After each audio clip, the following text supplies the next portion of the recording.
Hi, welcome to the Early Stage Marketer podcast, where I speak to marketers in the trenches doing the work. In just 20 minutes, you hear the story of one challenge they faced, how they navigated it, and what they learned from it. If you enjoyed it, please subscribe and share with a friend.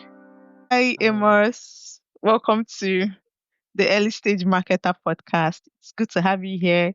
And for everyone listening to us for the first time, Early Stage Marketer podcast, where marketers, I like to say, who are deep in the trenches doing the work, share something they've struggled with and, how they navigated it and then the lesson they learned thereafter. So I'm sure that at the end of this episode, what me and Amos will talk about, it's something you can relate to. And I mean, from the lessons Amos learned, I'm sure you can also apply it in your own life and come out at the other side stronger. I love what you said you struggled with. And trust me, I think it's even a universal problem. If you ask me to survey everyone working who has ever worked, currently working, I think 95% of people can relate and say at one point in their lives and in their careers they worked with difficult bosses. But now let's narrow it down to you. Can you take us back to that time? What was happening? What was happening in that role? What made the situation with your boss very difficult?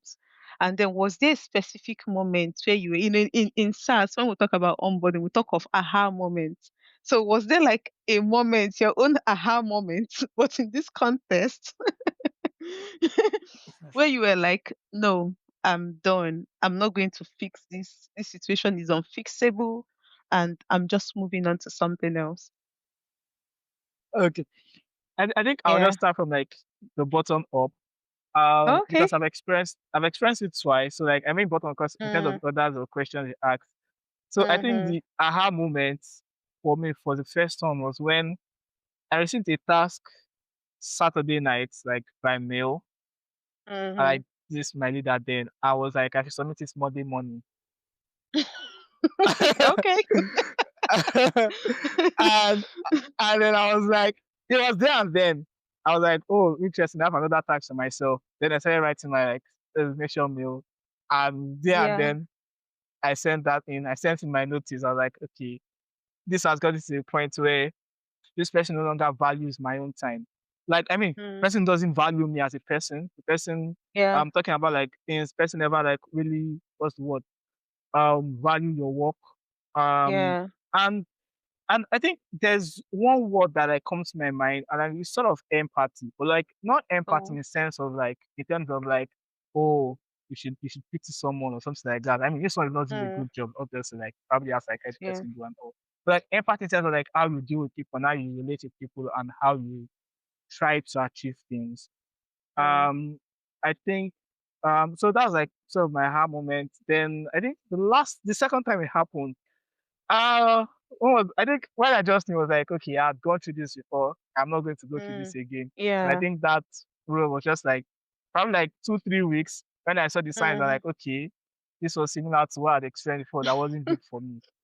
Then Yeah. that was when I So you, jumped the you gun. leaned into previous experience to know there's no need trying to salvage this situation. It's a hopeless situation. Exactly. So you mentioned this thing has happened twice. So you can just pick anyone, depending on the I one guess. that is most, relevant. But can you Okay. just walk us through what was happening? Most times when people talk of difficult bosses, it comes in different shapes and forms. Some people work with outrightly abusive people. I mean, I've heard of such scenarios. And then some people work with people who never want to hear your opinion, who shoot down your ideas. And then some other people, just like you, they have no regard for your time, and so it just comes in different shapes, size, and forms.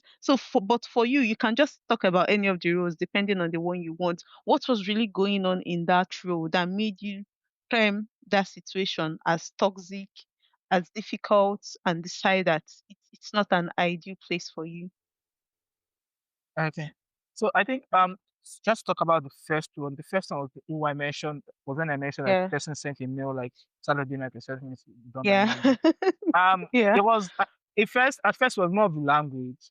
It was Oh. more, and I think this also played a part in the second one. It was more of like, okay, using insulting words, Oh. screaming, and Mm, shouting. That person was sort of an hybrid. I would be in mm. office together, and like this person could just walk in and just like scream at me, like, and Oh. everything. Sometimes use words that like shouldn't be used. And the Mm, interesting thing was that like he was always so diplomatic. Like, like when someone is like very, very diplomatic in their choice of words, but yeah, they are very, very, they are being very harsh. They're being very yep. aggressive. And when it became a recurring thing, because I joined the company before this person came in, and like not long Yeah. after I joined the person, this all started. So those series of things, first of all, the language, dealing with the teams, like how to manage Mhm. people, Yeah. um, not being like trying to like understand like what is working. Like hear someone's perspective, hear people's opinions, and like just like Yeah. okay, yeah. But I think above all is has to do with like the language, the way you speak to the person and all. I like Mhm. just touch on the second one, which was also similar, and I think it was just more of also Mm. the language. And this person was like, Yeah. I remember after my first like call where I had like a rift and like this person talked me down and everything. The whole meeting Mm. was dead silent and everything. And when he dropped off, my teammates were like, "Oh, welcome, welcome," meaning that that was the Welcome to this weird team dynamics. so that meaning that that's the culture the man had, and I saw it play a role like in Mm. other aspects and everything. I've gone through this before. It was really a Yeah. tough time for me. I know my worth, and I'm not going to go through I this love that. again. Yeah. I'm Yeah. not going to, Yeah. Yeah. and then that was just it. Yeah, Mhm.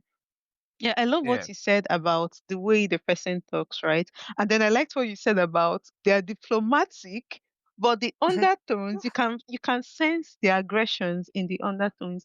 And what makes this kind of people, so let me just be plain. It's actually even better someone comes and calls you idiot. You're an idiot. You're a fool. You can see the verbal abuse straight on. Now there are those that do it, let's say, in a nuanced way. They are not outrightly calling you an idiot, but they are actually being verbally abused. And the problem is you don't notice it on time. But what happens is those words begin to creep into your psyche. It begins to erode your self confidence. And what makes this kind of situation very dangerous is you don't even know what's happening because they are not straight. I've actually had a friend who once worked in a place where they called her monkey. And I'm like, why are you in that kind of place? Wow. So it's actually better you're in that kind of place. They'll call you a monkey, be like, hold up, I'm done, you walk out. Than people who abuse you in the not so straightforward manner. And you never know. But you notice that one day you wake up, you're not as confident, you're not as outspoken, you're second guessing yourself. Thank you for that, Amos. I love that. Then in our previous conversation, you said something that you equally like. You said that the biggest lessons, right? Or the biggest lesson you learned in this situation was to believe in yourself. Okay. So what I really want to talk about is what's that process of believing in yourself. So I don't know if you're one of these people who have confidence inborn, but if you aren't, I just want to know what's that process of getting to that point where you're like, no, I actually have value. I believe in myself. I don't have to put up with this. So what's just that process where arrived at believing in yourself? Yeah. Okay, okay. I think this is going to be very interesting. Um, Mm-hmm. I'll talk about myself first and probably try to like drop maybe advice or so. But for Yeah. me, like believing in We'll myself, get to the advice part later. Anyways, yeah. it's one Oh, of the oh, questions. oh, okay. For me, believing in myself is I don't want to say inborn, but has been a thing Mm-hmm. of like have been practicing from young. And it's a Oh. sense of like I think I was saying something like there are a lot of times I do things that are very scary. I'm going to talk about like Mm. public speaking, for example. I usually use that as an example Yeah. because it shows. Mm. Like someone is Mm. inviting me, come and get the mic, come and speak on something and everything. And I'm literally Mm. like my ass is literally beaten. Like I'm literally like shy, scared, extremely nervous and everything, Shaking. shaky. But like the craziest thing about it is that like first of all, I'll probably be the one to first volunteer. Like, okay, let me come and do this. In some cases, Mm-hmm. regardless, and I'll still Yeah. walk, collect it, Mm-hmm. and probably once I Mm-hmm. start, because I've said, the whole nervousness and like being shy and everything Dies sort of down. goes. So like my confidence is more of like do it afraid. I think that's the best way. Mm-hmm. So like over Mm-hmm. time, I've done like a lot of things that like, I mean, if I start talking about them now, you'll be like, oh, these things are wild. I remember when I left like my main job, what I studied in school. to just go all into marketing without having like a feel Mm. safe for any other job. I just like resign, I'm Yeah. going and everything. And I've sort Mm. of like been able to like do a lot of things afraid, like take a lot of risk that like over time I'm sort of like, okay, yes, because I've done that, I can now like do this. And that talks Mhm. about like, okay, because you have like a track record, I mean, you've once you've been able to like do things afraid, once you've like built up that confidence by force, like regardless of the fact that you were scared, you did this. Mhm. That Mm. same thing, you won't be scared to do it again. Mm. And then that's what now people now call like, okay, confidence. But like, I mean, because you have done this before, now like sort of brings out the confidence in you and everything. And that was like one of the things I was going to drop. I have a friend that writes like this Substack. He calls it the In Pursuit of Better. And in one of like his editions, he talked about like always trying to remind yourself of those good things. I probably would maybe share the link with everyone. Always try to remind yourself of like your wins, even if they are little, Mhm. or jot them down. I don't jot them down or do things like that, but like that sort of hits hard because if you remind yourself that like, oh, you've done this before. Oh, you went to school for like 4 years, 5 years, and so I mean, you survived Nigeria to this point. what what is there that you can't? But yeah, just reminding yourself of those small wins and then doing it afraid. I think that last one, doing it afraid, is what has worked for me like over time. Yeah. I love that emote. You know what I actually really pick? It's almost like having a confidence bank. That's what I interpret from what you said. It's almost like small, small actions you've taken that kind of, should I say, counts or stores up so that when it comes to taking that big major decision, you can look at those small, small actions you've taken in the past and you're like, yeah, I can do this. So I guess what you're actually trying to say is do small things afraid, right? It can even be maybe you're camera shy, starting a TikTok A channel where you podcast. yap on camera. Okay. Yeah, a podcast just like me that used to be camera shy. Now, what you notice is over time, just small, small things. And the beauty of doing these things, right? Because there are literally no stakes, or the stakes are literally low. If I say, "Oh, I'm camera shy, but I decide to release a video podcast every week," there's no, I mean, nothing. There's no risk. But what it also does is, in that moment where I need that big confidence to make that leap, because I've taken smaller actions, I'll somehow draw from that and make the leap. Um, I Yeah. really love that. So, what did you study that you switched from to marketing? Oh, I studied civil engineering. No Um, wonder your newsletter is engineering for marketers. I have a feeling you're still in yeah. love with that field. That's interesting. Oh my gosh. Yeah. Oh, I thank mean, you. sorry. Okay, that's really interesting. Very. Okay, so something we you touched on briefly, but we can just now come back to it. So if someone is in a similar situation right now. And this final question is very dear to my heart because I think some weeks ago I wrote something in on LinkedIn about how I've been having conversations with people. Now, both people in marketing, people who are not in marketing, people who work in tech, and people who do not work in tech. And so it's like everyone is unhappy with their jobs. And now I don't mean those tiny unhappiness that you just, those pesky annoyances you have to stand, because everything has a downside. But I mean a deep unhappiness with their jobs. And then and most people are afraid to leave. And to be honest, I totally get it because here, this is man, we're in Nigeria, zero safety net. How you can't leave your job and fight for unemployment. I mean, even that your small job you hate, you're using it to support other people, to other people. So you can't just up and leave. So I know how the way our society is constructed, designed, literally just keeps us trapped, right?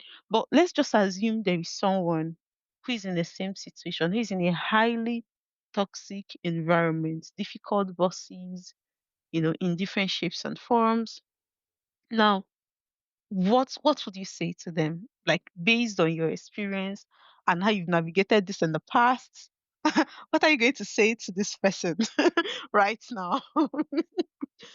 Yeah. Okay. Okay. What am I going to say to this person? So I think Mhm. there are two things actually. Like there are different kinds. There are two different kinds of people. Like that at Yeah. there's someone that probably doesn't have like a lot of responsibilities that Yeah. like there might be an illusion for the person thinking that Mm. he or she has a responsibility, but like you find the case that like a lot of like young Nigerians that probably don't even like have anything to lose, still like Mm. find themselves in this situation. Yeah. Um, yeah, and I think to those set of people, I would say like just leave. Like you would find like the most important thing is that like if you leave, what are you doing with your idle time? Like before you get a job, are you trying to like Mhm. build? Are you trying to improve yourself? Are you trying to grow yourself? Because I think Mm. more often than not, like they have this illusion that like yes, because the country is hard, which is true. You shouldn't just leave a job if you don't have another one and everything. But Yeah. like at the end of the day, Mm. if you don't have like people depending on you, like actual people depending on you, not the illusion that you probably Yeah. built for yourself, I would Mhm. just say like jump the ship and everything. Mm. But then I think this one will now like fall into like the general category. So I sort of realized that like so the first time I had that issue, I'm going to talk about that. Like I had a mentor, like, and I still have the mentor. He's been one of my best mentors, Mhm. and I think he was wanted me to leave, and eventually I left. Like that was the first time, and then Mm. before you knew it, I got like an IRP that was like was what was what Two fully times. remote. Oh. Yeah, full, that then was hybrid. Let's up a hybrid and like I mean 3 days a week, the Mhm. transport is going and everything. And then my mentor was like, "You can see that there's better outside." Then he started telling me about like Yeah. I said Yeah. yeah. Then the second time, so like I think the first one is like try to have people that you talk to. Like it helps a lot. Mhm. Like anytime I have problems, I have people like there's some people that like I would just call them. So like having people to talk to actually helps because you'll be surprised like the wisdom or the ways you could find to navigate it. Because if you have responsibilities and it turns down that you have to stay for a while, you'll probably be able to like, okay, find a way to like, okay, while you are staying for like 1 month, 2 months, making an actual plan for exit. Or probably these people would Yeah. even help you, give you a job, something like that. Then another thing I learned from like the second time I experienced this issue was that remember I did say that um when I experienced my first issue with the second person, they were like, welcome to the company, like that's the culture of the company. Mm. And I'm not trying to be like harsh or something, but I realized that like those that stayed in that environment did not grow. Like ah, I'm looking for the best way to put it, but like it's like they haven't worked on themselves to the extent that if they leave, they'll probably get something better or like they know that like there's way better out there. I mean, there's probably the solution that like there's nothing better out there. But you realize that like because nowadays if I'm going to like go to a new job, if anytime I'm going to like I try to research people that work in the company, not just about like trying to like because the kind of people there would let you know like what kind of company it is. Because it will be hard dealing with teammates that have not grown to like, okay, your level and everything. So I think that's something that's very, very important is that like, even if you're not facing any star situation now, how are you improving yourself currently? How are you growing currently? So that like when things like that come, you can be sure that like, okay, yes, you've done this, you can do this, and you'll be able to do this.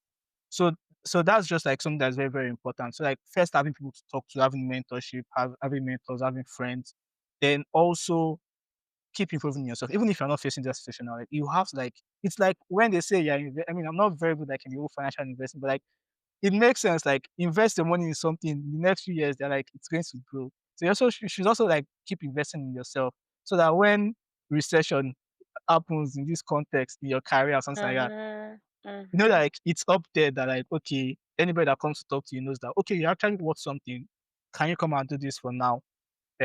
Probably you're doing it till you find something better and you know you would find something better because why you've done the work in yourself. So yeah, that's just it Oh for me. my gosh. Amos, this is you just dropped gems. I wish I could applaud, but this is so powerful, right?